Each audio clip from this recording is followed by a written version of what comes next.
Hey everyone, I'm Anna Sierra, and have decided that I have to start a channel to talk about some of these reality shows because I'm sick of only talking about them in Facebook chat groups and making my friends talk about them when they don't even watch the show. But I have been watching this season of Sister Wives. I'm finally now getting on camera to talk about it because I'm tired of just talking about it in a chat because I want to say what I have to say about it after watching for so many seasons. So hopefully there's people just like me that are out there that want to just chat about this show and the shenanigans that we have been watching over the past month or so, a couple months now, has been crazy. So I want to talk about this last episode and just do kind of like a recap of this season because we're coming up now on the 3-part tell-all, which I'm hoping is better than last season. Who knows? I feel like they're still going to kind of keep some things under wraps. They're only going to tell us so much, and that's been pretty evident as we have seen different situations exposed that they were trying to keep hush and quiet, which is interesting. But, you know, as a public figure, I don't know how long you think you can do that. So this last episode, I guess if I maybe just started from like the beginning of this season.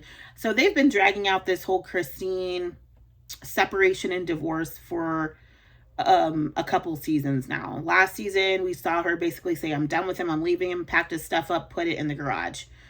Now we're watching an entire season of this, I guess, semi-divorce play out, or I guess Cody's saying they're not, but whatever. We're watching this divorce play out for the both of them. And we're seeing one person, Christine, that's clearly gotten some therapy and some help to be able to cope with situations such as this, where it's highly emotional. There's a lot of things happening, a lot of moving parts.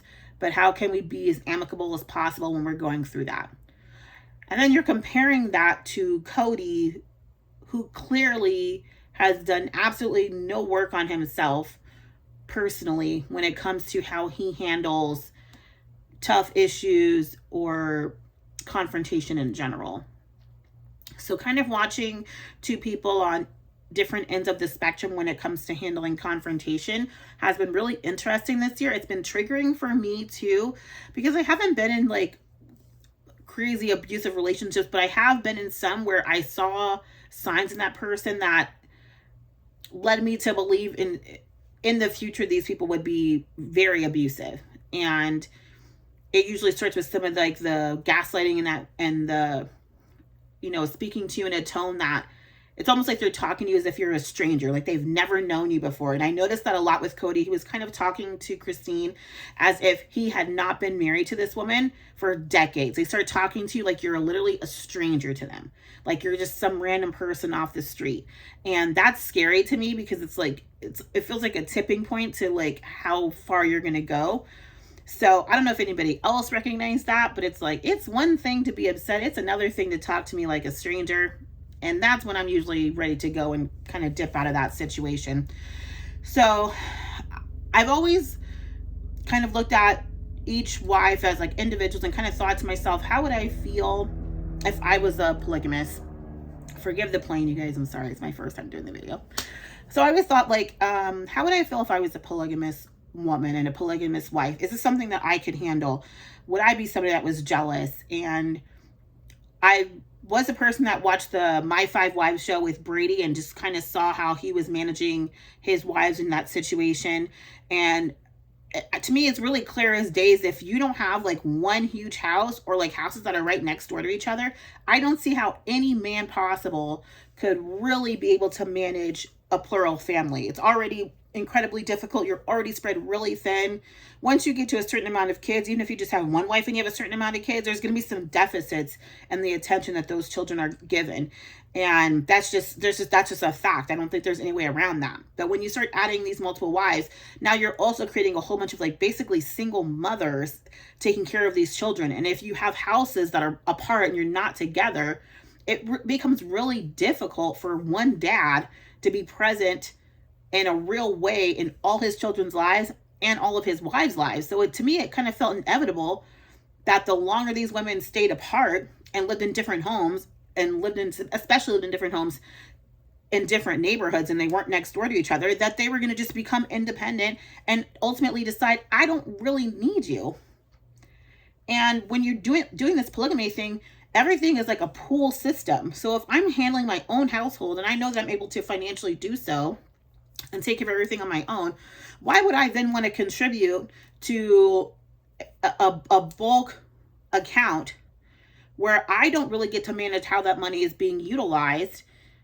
And to be quite honest, it's probably helping to take care of one wife that's sitting at home and pretending that her school-age children are still toddlers, and therefore she still needs a nanny and she gets to stay at home and not work. I'm just trying to figure out how Robin thought that was going to be okay, and how Cody allowed for that to continue. So anyway, yeah, looking at each wife individually, I kind of wanted to give them the benefit of the doubt, because if you were brought up into this world, especially for Mary, Robin, and Christine, they were all brought up in polygamy. It's what they know. So if you grew up seeing, two moms and feeling like maybe you had a lot of love, you loved having all the siblings, you felt like you had multiple adults that you could go to, this might look like a life that you would want to lead. It might be a life that you think you want to choose for yourself. And then you get into that life and you realize, oh my God, like my mom didn't tell me the struggles she was going through. My dad didn't really highlight the stress that he was having as a man. You don't really realize it till you're in it. And it's really hard to have to admit that it doesn't work once you're already that deep. You're too deep into it at this point. So everybody hollering that Mary should have left, Janelle should have left, Christine should have left years ago. You guys, they were literally, 2 out of 3 of them were indoctrinated into this. It's what they grew up with. And financially, you're in too deep. You've got all these kids, and most of them lacked a lot of education. It took a while for them to be able to go back to school. Thank God Janelle was able to go to school and get an education to be able to provide for the family. But Christine didn't have an education. Mary was just starting to get her education. Robin didn't have an education.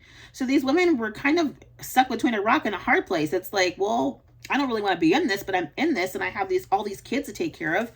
What am I supposed to do? So even though I don't like Robin, I still have I have this amount of empathy for her first coming in, because if I had 3 kids, yeah, I probably would do what I needed to do to make sure my kids were taken care of too, even if it meant being a 4th wife to what clearly anybody with eyes could see was dysfunctional the moment she walked in there. It was already dysfunctional.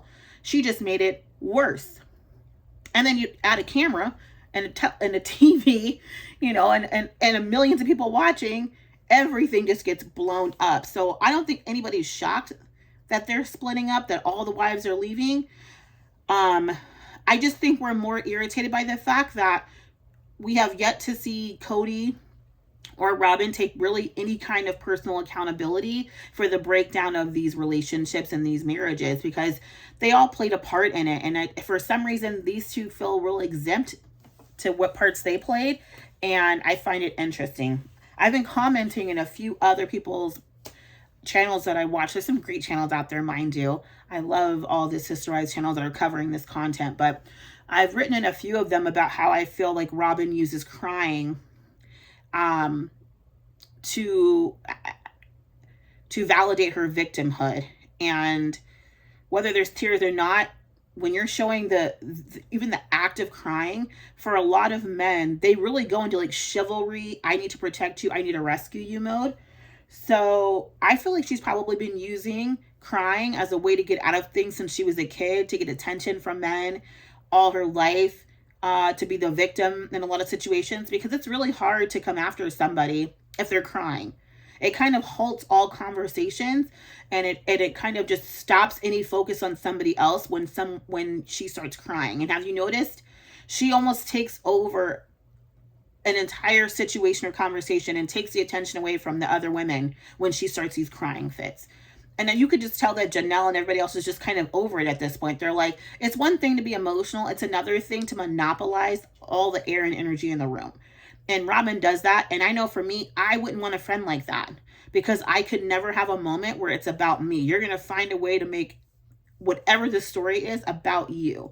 And if you can't do it with words, you're going to use it you do it with tears, which is what I think Robin's doing. And it's exhausting, and I'm completely over it.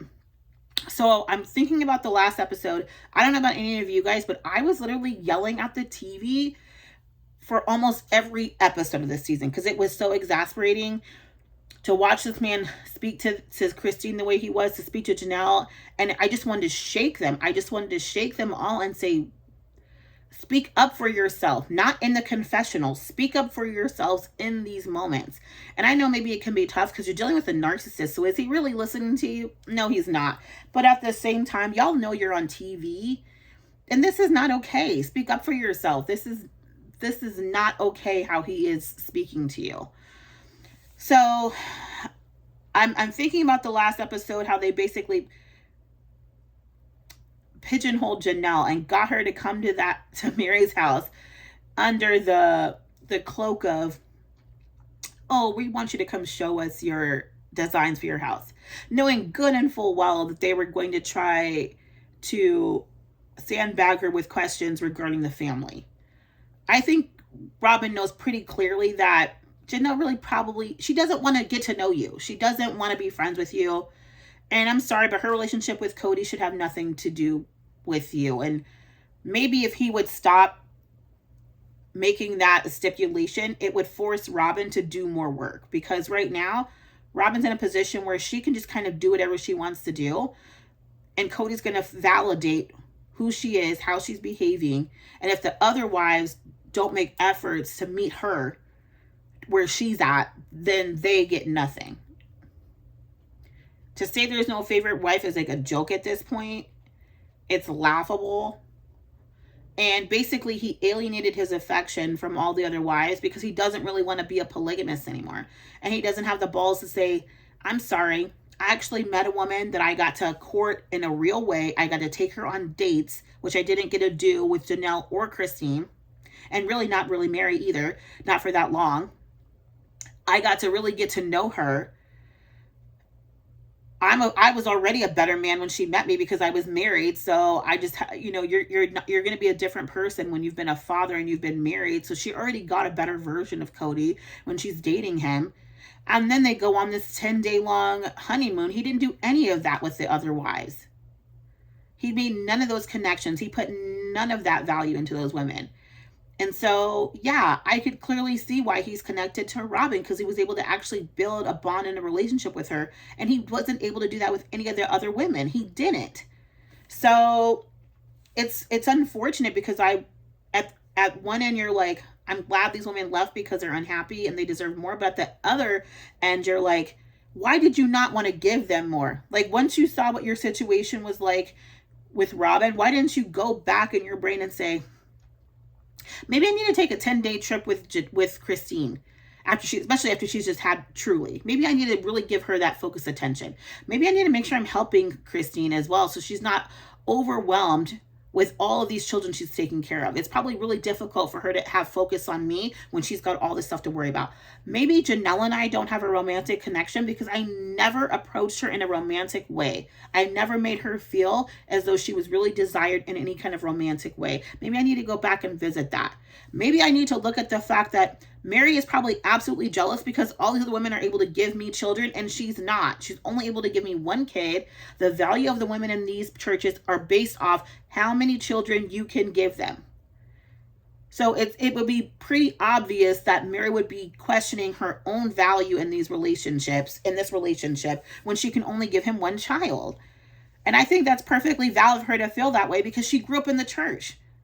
That's all she knows. So if your value is connected to how many kids you can have, you're not going to be the nicest person. And it's not even personal. It's literally just indoctrination, unfortunately, for her. So I'm kind of looking at the situations and I just don't feel any acknowledgement or maybe a little bit atonement from Cody, but acknowledgement from Robin that at the end of the day, I did get more than them. I did get a different experience than them. And that has led to this man actually being able to say he's in love with me, that he didn't get to do with those women. And for me to be a sister wife, like I say I want to be, I should never be satisfied if his relationships with his other wives are terrible. She'll say that, but she's not telling him, hey, Cody, I'm sorry. You can't stay here more than one night. I don't care if your name's on this deed. I'm telling you, you can stay at this home for one night. And then you need to find another home to go to. And if that means you're sleeping on the couch at that other home, then that's what you're doing. But it forces him to not have the opportunity to alienate affection from one wife because he can go to another one to get it. And that's why he was able to do that to Mary and also to Christine and Janelle. He was able to alienate affection. He was able to ignore problems and issues because there was always going to be another wife he could go to. And there's just really no acknowledgement of how unfair and just how misogynistic this whole situation is. So I don't really care what Robin has to say at this point because I don't think she'll ever admit her part in what she's played in this and how selfish she's been and, you know, demanding him be around for little kids when he wasn't even around for the other little kids. He wasn't at his own daughter's surgery, a back surgery, a spinal surgery. But he's dancing and lollygagging around at a wedding that is not even a wedding of his kids. It's his friend's wedding. It's just the hypocrisy has been making me sick. And I know the rest of you guys are probably feeling the same way. Like, is this, it doesn't even feel real at this point because the hypocrisy level is like next level hypocrisy. So I'm curious, like maybe you guys can leave it in the comments if you watch this video. What are like some really big questions that you want? I think it's Sakanya is her name, who I think she's really sweet, but I need somebody that's going to be giving these hard-hitting questions. Like I need somebody that's not going to let them run around in circles about what's happening. Like answer the real questions. Like let's get to the bottom of this because this is feeling really fake and phony. And it's because we're dancing around things instead of like asking what the real questions are and being honest about it. So I'm curious, if you had your way, what honest questions would you want her to ask in any of the sister wives or of Cody? Or maybe are there some of the children that you'd want to bring in that you have some questions that maybe you'd want them to be able to answer? Either way it goes, you guys, let me know in the comments. I'm going to start making videos.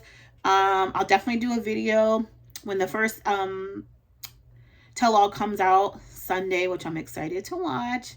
If you guys see me in the chats of some of the other channels that I know a lot of us are watching, say hey.